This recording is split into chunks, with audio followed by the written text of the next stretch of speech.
A fantástica viagem pela lendária estrada União e Indústria entre Petrópolis e Juiz de Fora em 1872, a primeira estrada macadamizada da América Latina. Macadame é um tipo de pavimento para estradas desenvolvido pelo engenheiro escocês John London MacAdam há 1820. O processo recebeu o nome de macadam em homenagem ao seu criador. Consiste em assentar 3 camadas de pedras postas numa fundação com valas laterais para expurgo da água da chuva. As 2 primeiras camadas, a uma profundidade de aproximadamente 20 centímetros, recebem brita tamanho máximo de 7,5 centímetros. A terceira camada é feita com camadas de 5 centímetros, cheias de pedras de tamanho máximo de 2,5 centímetros. Cada camada é calçada com um rolo pesado, um cilindro, fazendo com que as pedras se acamem uma nas outras. Este assentamento de sucessivas camadas de pedra, gradualmente menor, de modo que as pedras maiores sirvam de base sólida e levando a que o cascalho fino nivele o solo, é conhecido como macadam waterbound. Embora este método requeira intensa mão de obra, resulta num pavimento forte e enxuto. As estradas construídas desta forma foram designadas como macadamizadas. Com o advento dos veículos motorizados, a poeira tornou-se um problema sério. O vácuo criado pelos veículos locomovendo-se rapidamente suga o pó da superfície da estrada, levando nuvens de poeira, destruindo o pavimento. Esse problema foi corrigido mais tarde, pulverizando alcatrão na superfície. A primeira estrada macadamizada foi a National Road, construída nos Estados Unidos entre 1823 e 1837, com 1.000 quilômetros, ligando o estado de Indiana a Maryland, unindo 5 estados. A primeira rodovia macadamizada da América Latina foi a estrada União e Indústria, ligando Petrópolis a Juiz de Fora. Teve sua construção iniciada em 1856 e inaugurada em 1861 com a presença do imperador Dom Pedro II.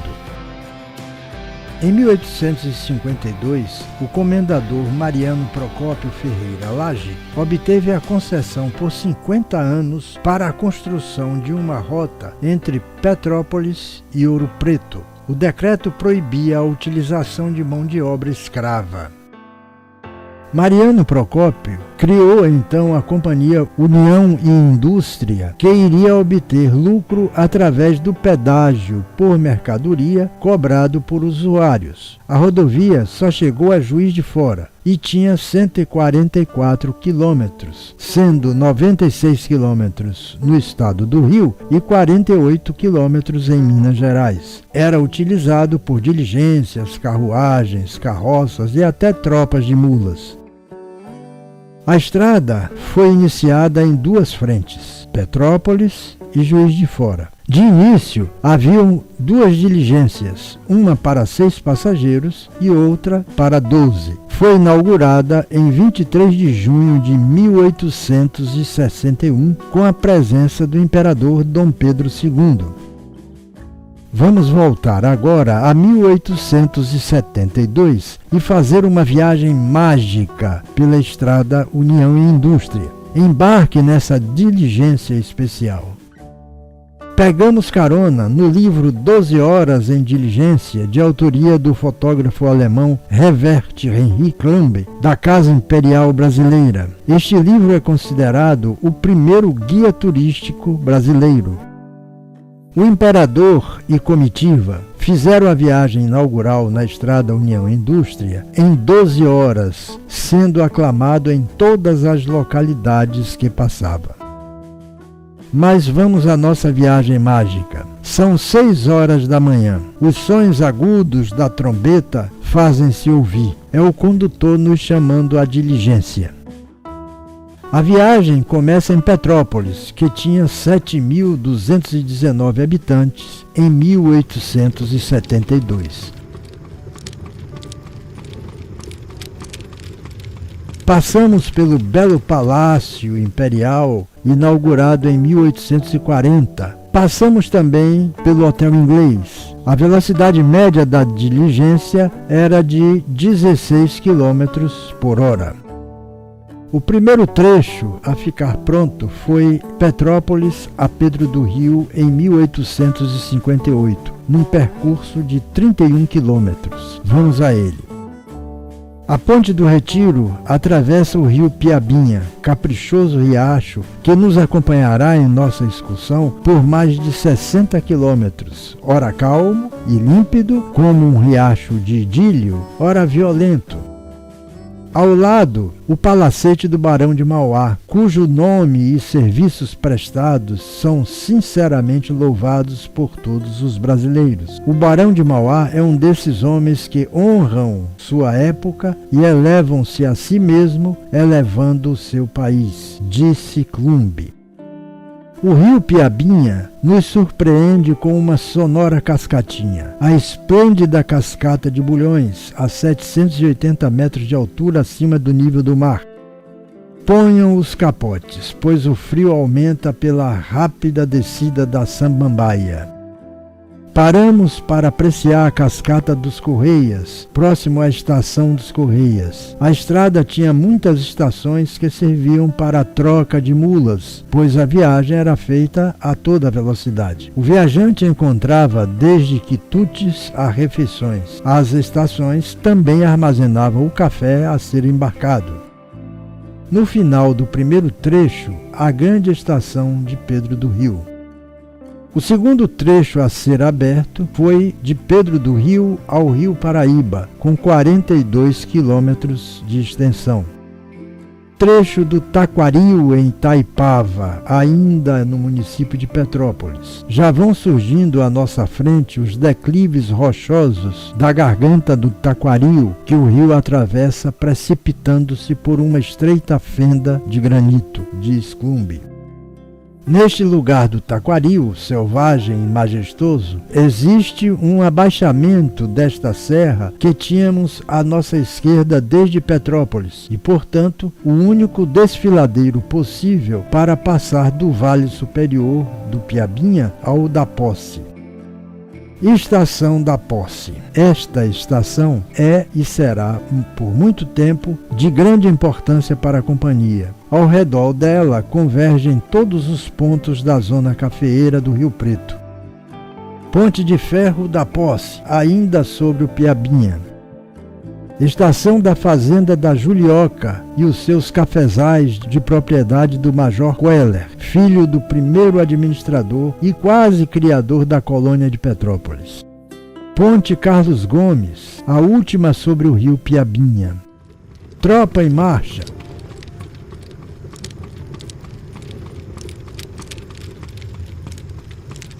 Ponte das Garças sobre o rio Paraíba em Três Rios, tombada como patrimônio mundial em 26 de junho de 1997. Paraíba em língua indígena significa água clara. Vamos atravessar esse grande rio sobre uma ponte de ferro de 3 arcos de 50 metros de comprimento cada um, diz Lumbi. Com a decadência da estrada União e Indústria, a Ponte das Garças passou ao domínio da estrada de ferro Leopoldina Highway, a partir de 1898, usada como ponte ferroviária. Hoje é usada apenas por pedestres. O terceiro trecho foi Entre Rios, no Rio Paraíba, ao Paraibuna, com 30 quilômetros. Entre Rios era povoado do município de Paraíba do Sul.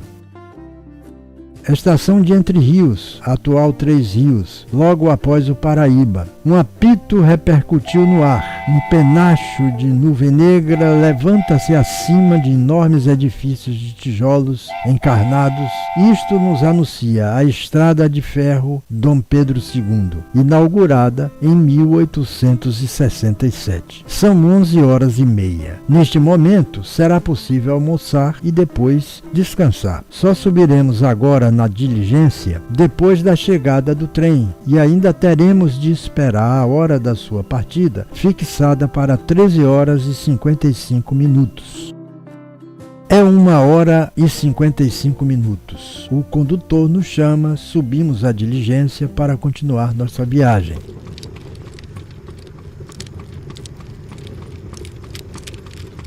Descemos ao Vale do Paraibuna, uma encantadora amostra de floresta virgem que nos proporciona uma sombra mais agradável. Em menos de 1 hora chegamos à estação de serraria que originou o atual município de Levi Gasparian. Pedra da Paraibuna, 3 rios, um imenso montão de granito cuja parede vertical eleva-se de um só lance a mais de 400 metros de altura. A estrondosa cascata do inferno em Paraibuna. Chegamos à estação Paraibuna com parada de 5 minutos. Hoje, a estação funciona como museu rodoviário, com pouquíssimas alterações arquitetônicas. O quarto trecho, do Paraibuna a Juiz de Fora, com 42 quilômetros. A população de Juiz de Fora em 1872 era de 38.336 habitantes. Ponte Zumba, em Matias. Já em Juiz de Fora, esta ponte chama-se João Carlos, é de arcos de madeira. Esta obra é toda do francês Sr. Flagelat, engenheiro de Minas, neste tempo vindo da França com licença temporária para o serviço da companhia, acrescenta Cumbe. Há na eminência, à nossa direita, um lindo castelinho, propriedade do Sr. Mariano Procópio Lage, graciosa amostra do estilo renascença italiano. Este castelo é rodeado de um parque desenhado, plantado e conservado com um gosto que nos dá a ideia do que deve ser o proprietário.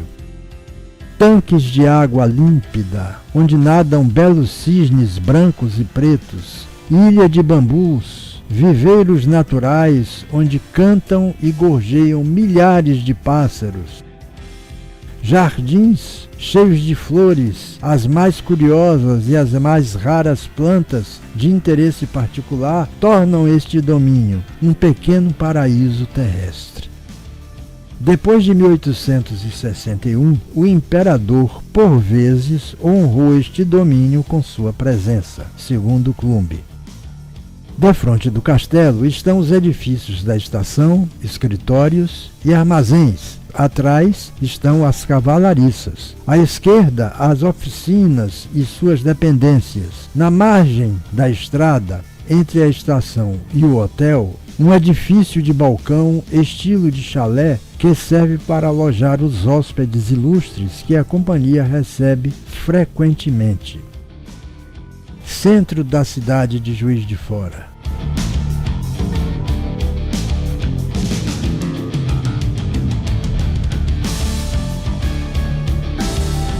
A empresa também implantou uma colônia de imigrantes germânicos e a Escola Agrícola União e Indústria, em Juiz de Fora, além de oficinas e hotéis. Bosque da Imperatriz, no meio de uma floresta de palmeiras.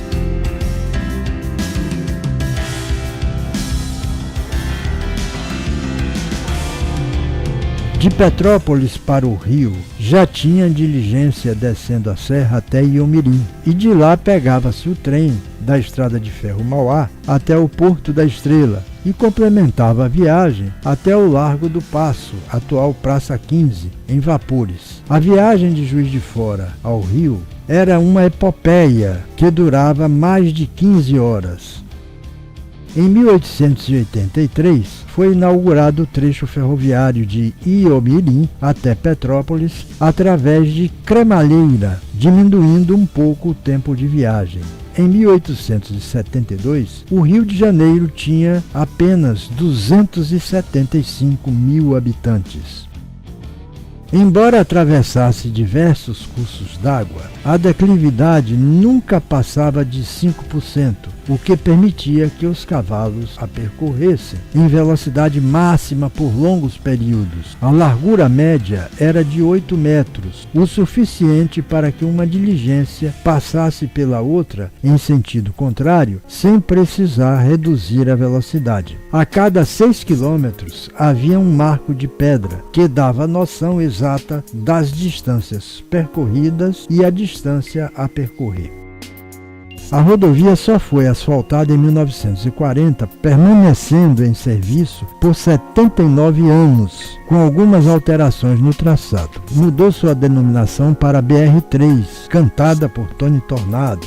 Depois, em 1964, para BR-135. E em 1973 para BR-040, que liga o Rio de Janeiro a Brasília. Juiz de Fora preserva o lindo Parque Mariano Procópio e o seu castelo foi transformado em museu com rico acervo. Este patrimônio foi doado pela família à prefeitura em 1936. Nós do Planeta Memória ficamos felizes em trazer a história desta estrada pioneira que foi um importante marco no nosso querido Império Brasileiro. Nossa homenagem a Dom Pedro II, ao comendador Mariano Procópio, ao Visconde de Mauá e ao fotógrafo e escritor Herbert Henry Klamb.